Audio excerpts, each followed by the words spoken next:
Week 2.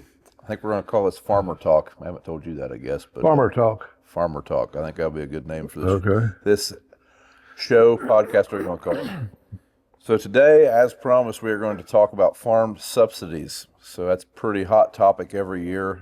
Recently, they were talking about passing some stuff for some farm subsidies for drought relief and whatnot. And every time that happens, we always get an influx of comments about it. And some of them very hateful, some of them not as hateful. And yeah, I figured we'd talk a little bit about our stance on farm subsidies. So what a lot of people don't realize, the farm bill, that term gets tossed around a lot, and a lot of people hear how much money is in that farm bill. Now, don't get me wrong, there's things in that farm bill that do go towards agriculture, but there's a lot of things in that farm bill that have nothing to do with agriculture. Majority of like food stamps is a majority of it. Yeah, there's a lot of entitlements like food stamps and other things that come out of the farm bill for some reason. I don't know why, but that's where they've always been in. So one thing that probably does come from farm subsidies that I know we take advantage of, and about everybody does, is insurance. Farm insurance, like crop insurance, is subsidized by the federal government. That's probably like the big one that I can think of that comes to mind, that just most operations are using that. If they have crop insurance, they're probably using it. I don't know, farm subsidies have been a pretty big thing probably since the 80s, haven't they? Oh, before the 80s. Well, when did they start becoming when? I know, I can remember in the 70s, Dad would take a loan on corn. You had to set so many acres aside.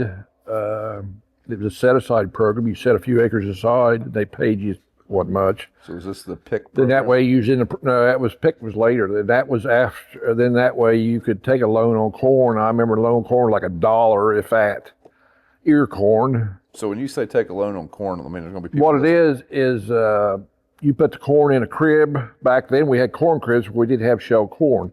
So you put it in a corn crib, and you went to government office or FSA, and they give you a loan like $1 of that corn. Well, you never got much out of it. $1.25, $1.50 was big back then.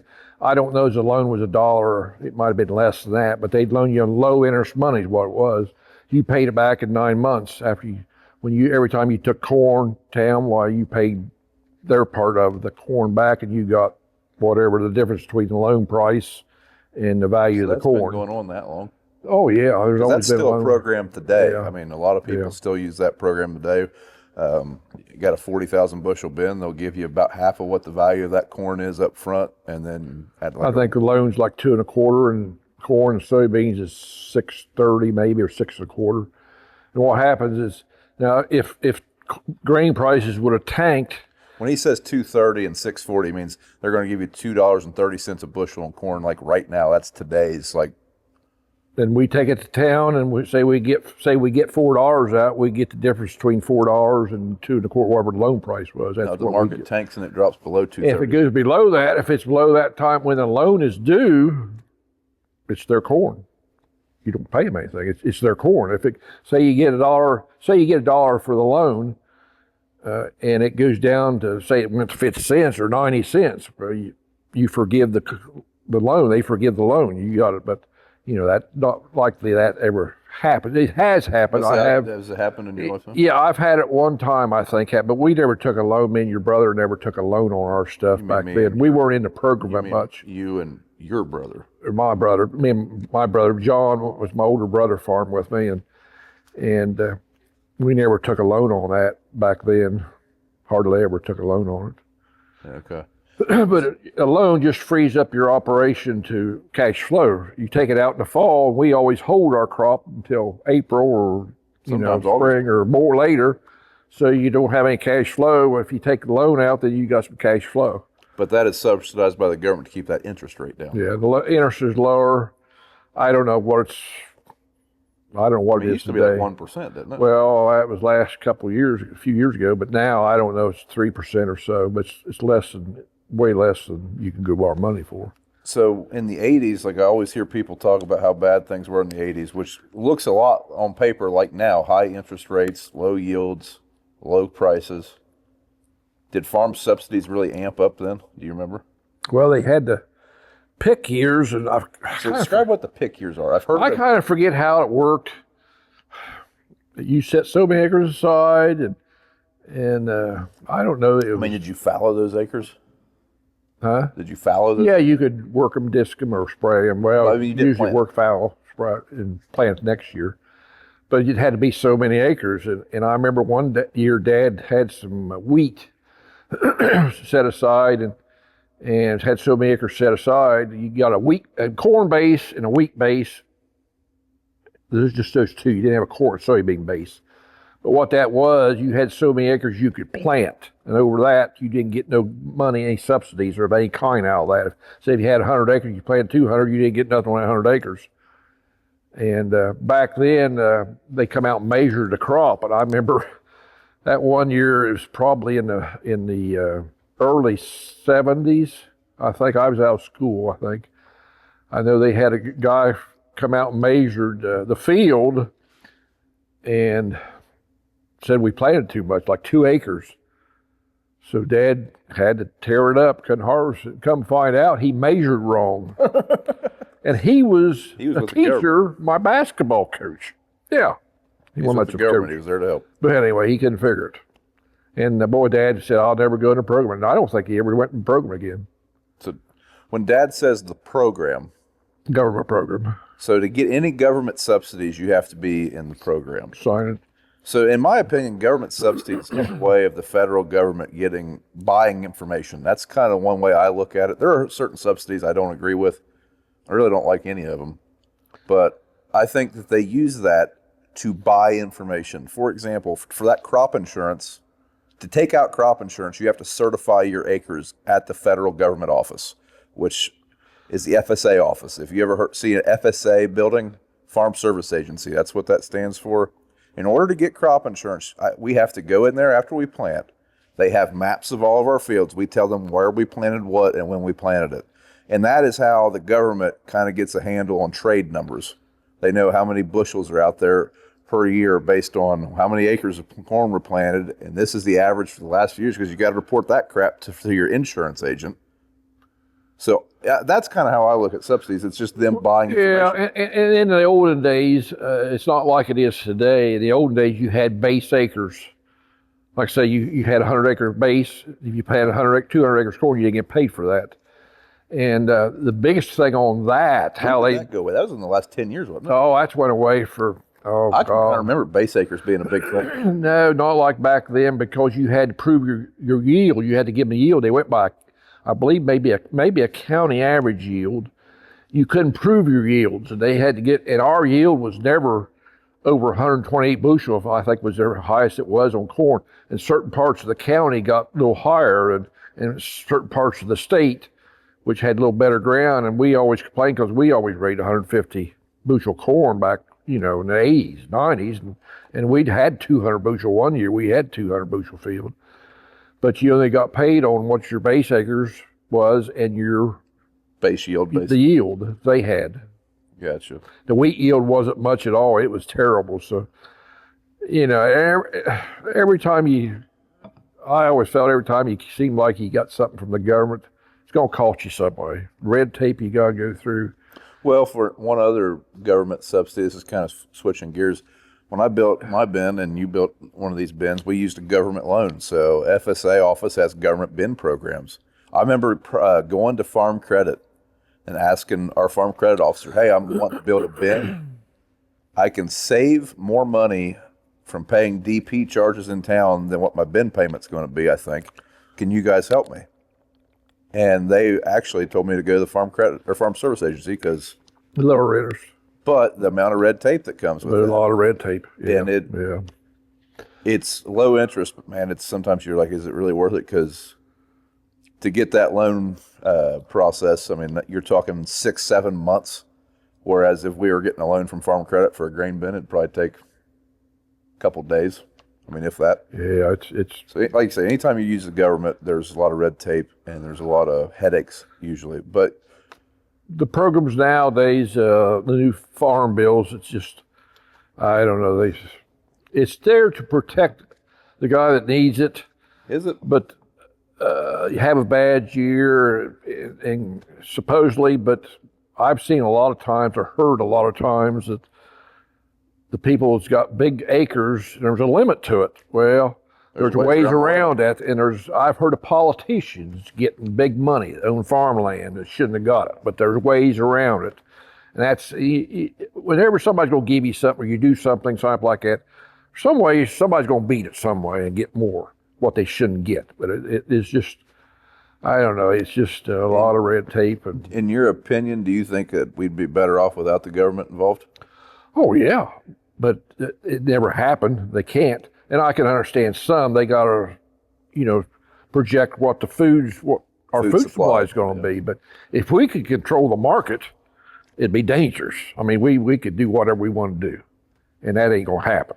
So, I mean, you can control, we're going to town and we ain't going to sell it to you but there's always somebody that's going to say, I ain't going to go sell it to the elevator for less than, say, $5 a bushel. Well, somebody down the road is going to get to $4. So can't, free market. Farmers can't get together. Yeah. Used to be a union, NFO, I think was the name of it. They tried back in the 80s, I believe it was. And Dad, I remember he would go to them, to some of the meetings, and he joined it. Nothing ever happened, never helped anything. They had a little bit of voice. It was a lot less than the Farm Bureau. But I remember one guy, the guy was the president of our county, had hogs, raised hogs. And back this was this farm union? This farmers union, they wanted you to not raise as many hogs or cattle or whatever, not grow as many crops. Trying to manipulate the price. Trying to, but it never worked. But this guy was getting everybody to do this, telling everybody, what's he do? He buys more sows, raises more pigs.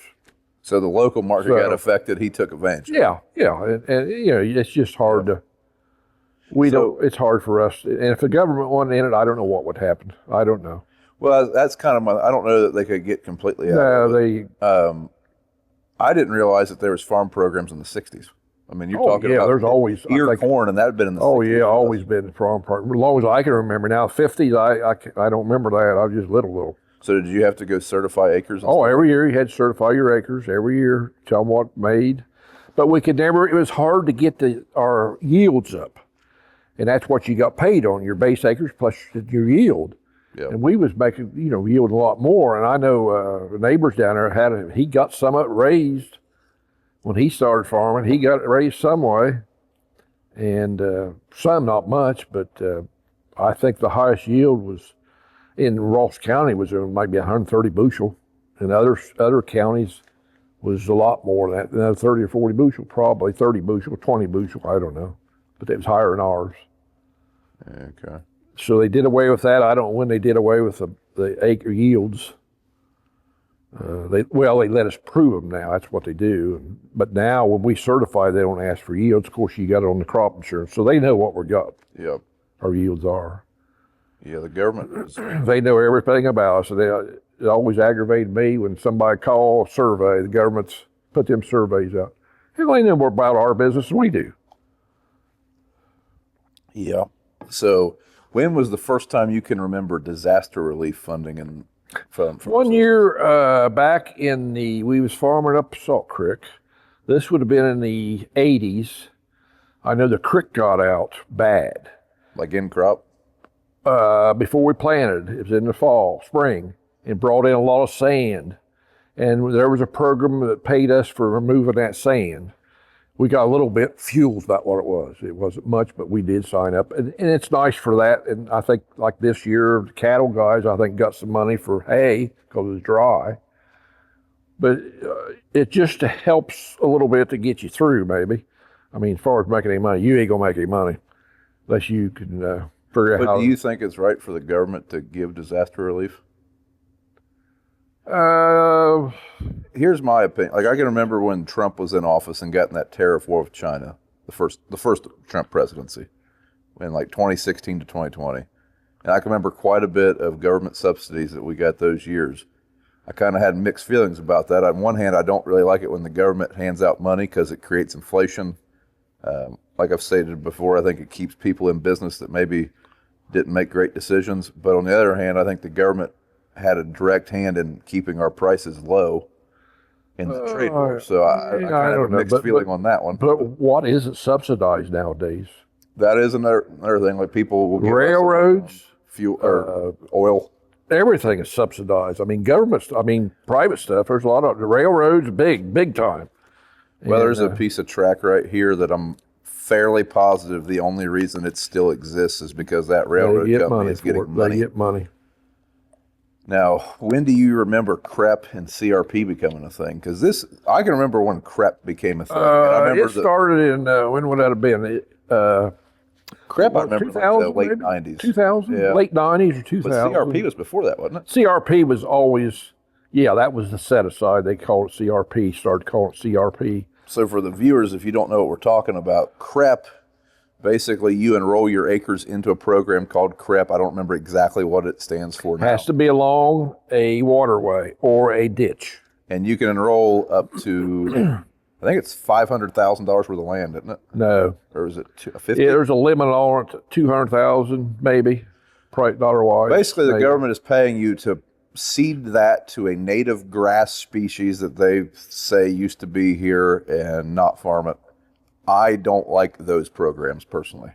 Some people manipulate it, like everything. That's what it is. Well, I can remember when they started doing that, they were paying $200, $250 an acre, and that was way higher than rent was in this area in 2000.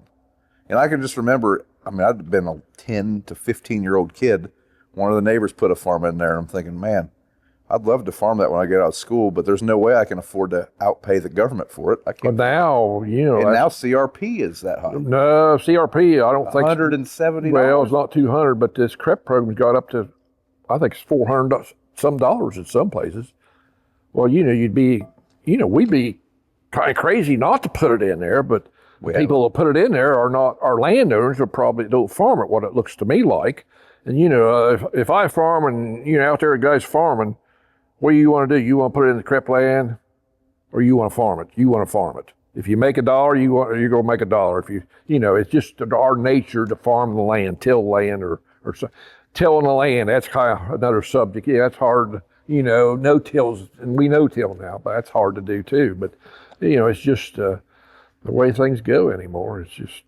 And I don't think there's a sign up for it now. I think they're for CREP. I think it's pretty well. So I think there's enrollment periods, and when they get enough acres covered. They get so many acres. They try. CRP pretty much they'll take it. CRP, I don't know. I don't know. CRP is the same concept, except it doesn't have to be by a waterway, and it doesn't pay as high. It's just marginal ground, what it is usually. Yeah, but they don't pay much. What I'm saying is they're paying more an acre for marginal ground than I want to try to farm it. We're supposed to mow it. For example, we had a farm that. We farm a field right beside it. The lady asked, would you be interested in farming it? Because it was in CRP. We had bush hogged it for her a few times. Asked if we'd be interested or she was going to re-enroll it. And of course we were interested. And at the time, I think she was getting $70 an acre for CRP, which in my opinion, that ground was $100 to $120 an acre land. Yeah. It was not good farm ground. It's up on top of a hill. Trees all around it, clay. No easy way to get to it. It was $120 an acre farm at best.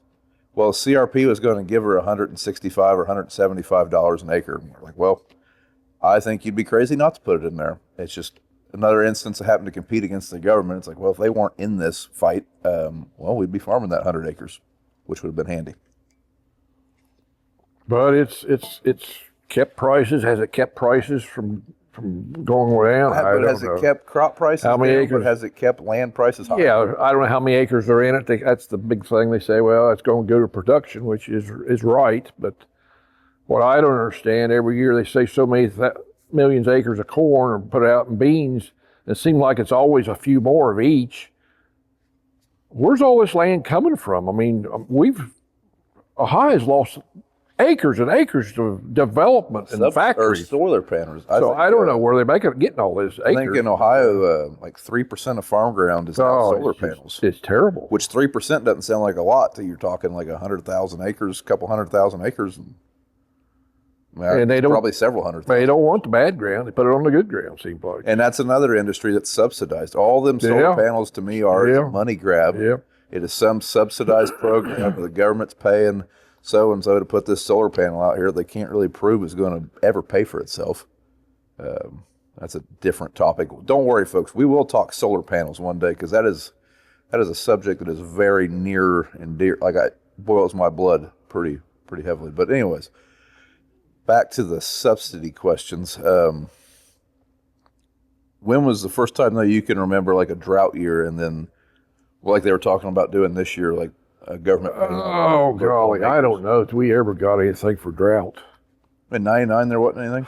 I think there was something, but I can't remember. There was probably something little.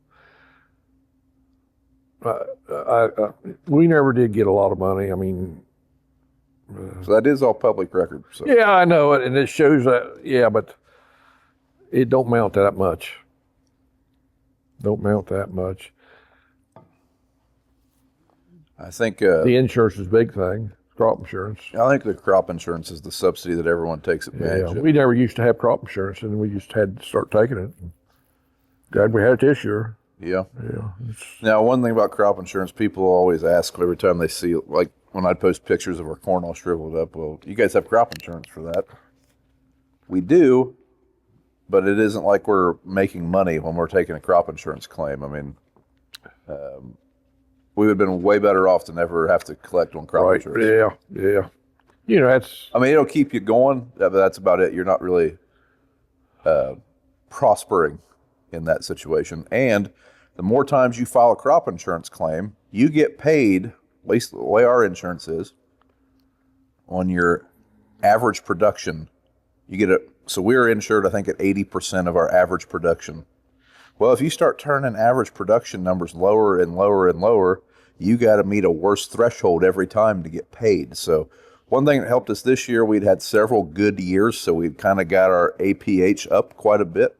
So that triggered a crop insurance claim sooner than if we'd have had 4 or 5 years in a row of bad years. So let's say we average 200 bushel every year for 5 years. Well, then our APH is 200 bushel.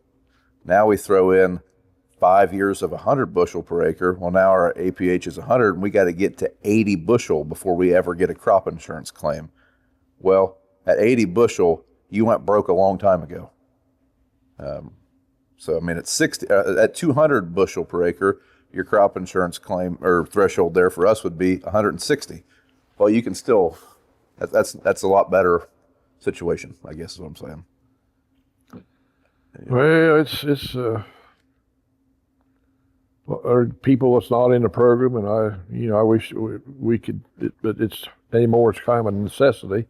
So one other thing that those programs, like I said, I think the government uses them to buy information. I also think they use it to dictate how you farm. We'll pay you such and such dollars to change this practice on your farm. There's a lot of that. There's a lot of programs at the soil and water places and the FSA that you can sign up for. There's probably a lot of people listening and watching this that are familiar with what I'm talking about, and we've been in those for a while. That's the only reason that we started doing cover crops is we were basically being paid to by the government. Now, was it lucrative? No, but we were basically covering the cost of planting those cover crops. Hopefully help with tilth of the soil. And that's the government trying to, I guess, trying to actively get other crop practices out there by bribing you, pretty much. Yeah. And now, the watershed, whatever they call it up Northern Ohio, has moved down here where you got to put fertilizer in the ground. Up there, you got to put it in the ground. You can't just bulk spread it. So, and they're paying them a little bit of money out there to do that because you got to buy equipment to do it. So, and that's one of those issues where it's a subsidy from the government, but they're basically, so I think if you strip till in that area, they'll pay you up to like $80 an acre. I don't think it's that high. Isn't it? I don't know. $50 an acre. Either way, though, to buy a strip till bar for most operations is going to be about, you're going to use every bit of those dollars, I guess what I'm saying, to re-equip yourself to be able to meet government regulations. So that's a government subsidy that they put in place, but it's because they kind of made you change how you're doing things.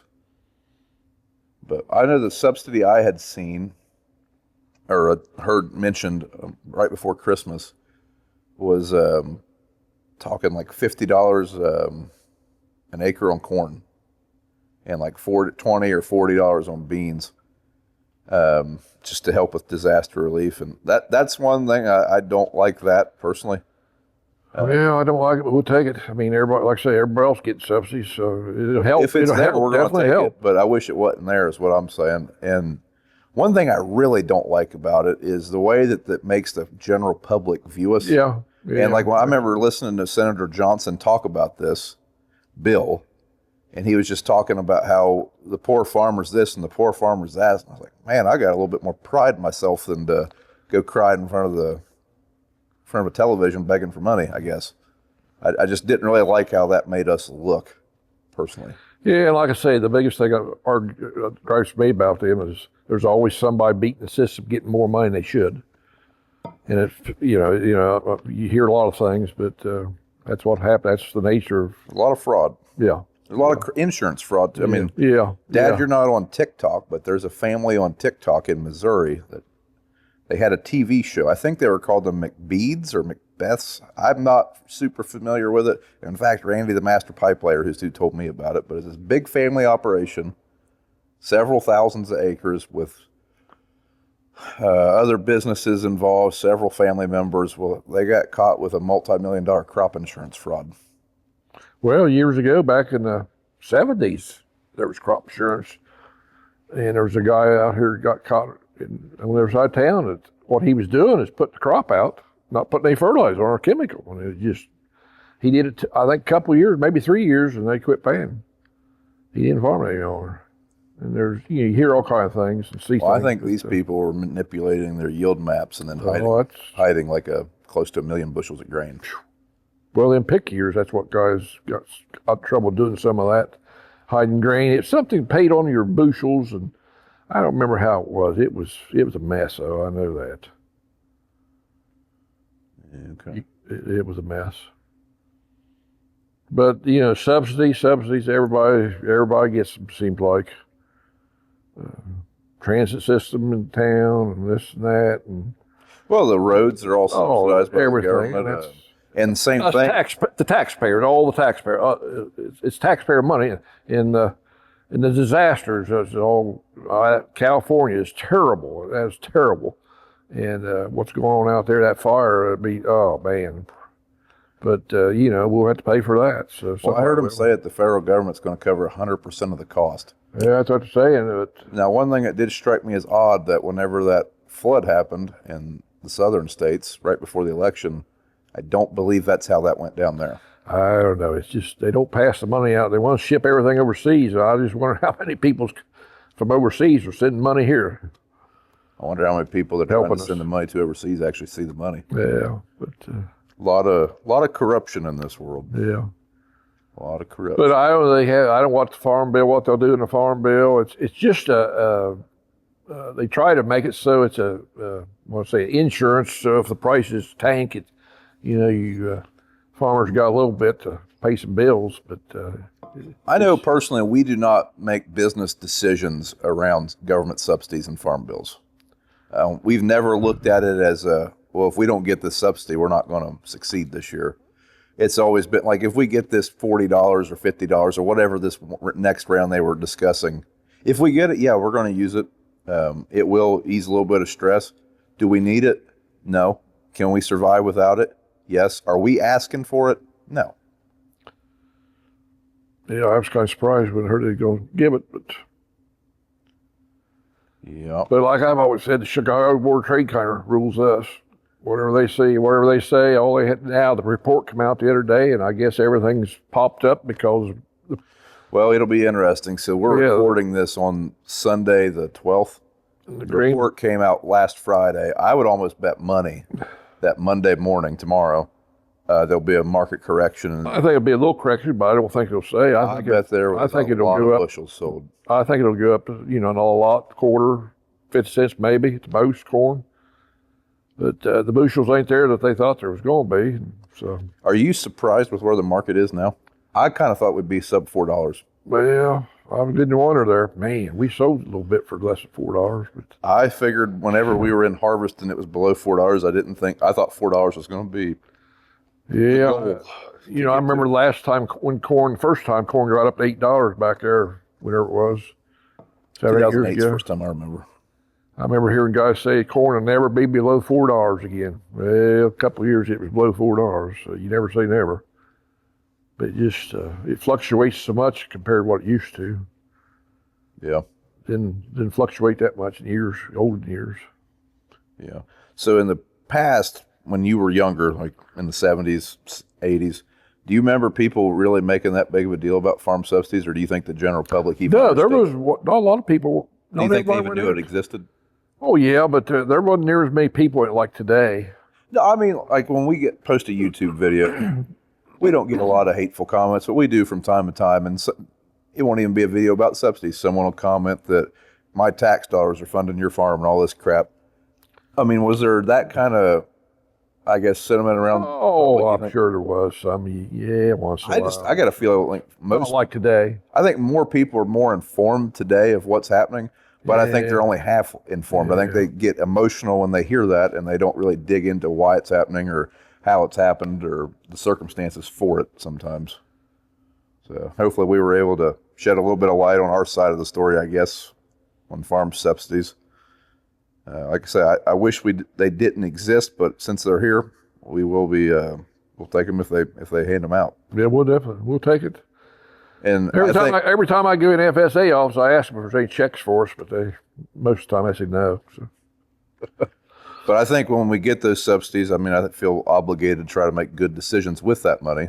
I mean, I think if we got a $50,000 government check and we went and bought a boat with it, that might not be the greatest decision in the world. And too many decisions like that, and you end up not farming. So, yeah, the hardest thing would be if they quit the subsidies on crop insurance. That would be that'd tighten up farming. It'd be bad because they pay a lot of. I don't know what. Well, I think when you jump up to 85% or 90%, it's unsubsidized after that, and it like triples the price of that insurance. Yeah, and we got some ground. It's river ground is already doubled. It's floodplain, so it's almost doubled. Yeah. What ordinary ground is, but it'd be bad if we had to pay that whole. We couldn't afford it. We couldn't afford it. Yeah. Yeah. There's something else I was going to ask you. I can't remember what it was now.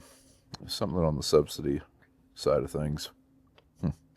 Well, I can't remember what it is now. Anything else you want to talk about? No subsidies. Okay. I don't know what they're going to do, what Trump will do on a farm bill. It's hard to tell. I guess he's picked a lady, secretary, so I'll see how that turns out. I don't know. We'll see how it turns out. Yep.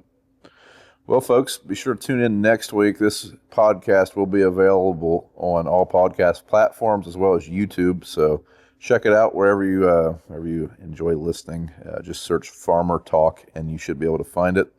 This episode will probably be on Brian's Farming Videos YouTube channel for now until I get a channel set up for the podcast. So, any other Farmer Talks? When I searched it, I did not find any on podcast platforms. So we're going to capitalize and take it. Mm-hmm. But next week, I think we're going to discuss equipment inflation, unless a current event comes up that we want to start talking about.